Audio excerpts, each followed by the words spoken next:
Cấu xé con bò. Cái ngón này nó bị kẽ vào đây thì nó khó chịu. Đau.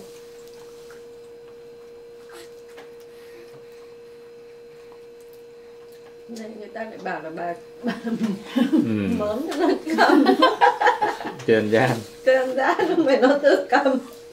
Nó cầm nó nãy nó phải kẹp Thôi vào thì đây. bà cắt đi. Cắt đi. Hơi cười. Cấu xé con bò.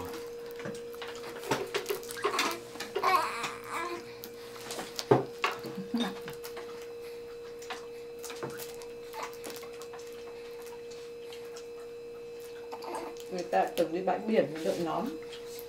Nó này bị sụp hết mặt nữa nhỉ? Nó vẫn hơi rộng. Đấy. Đấy, nhấc lên đấy, đấy. Có cao đấy, đấy. Đấy.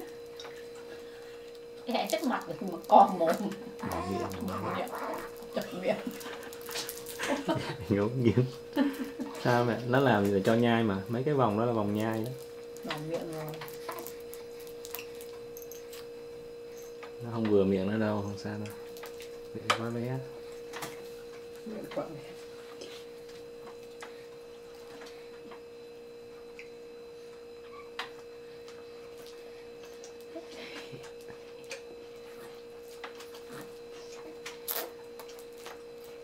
Thêm vô. Chảy nước nhái. Thôi. Thôi. Tôi chơi và nói chuyện với em một tí chứ nè.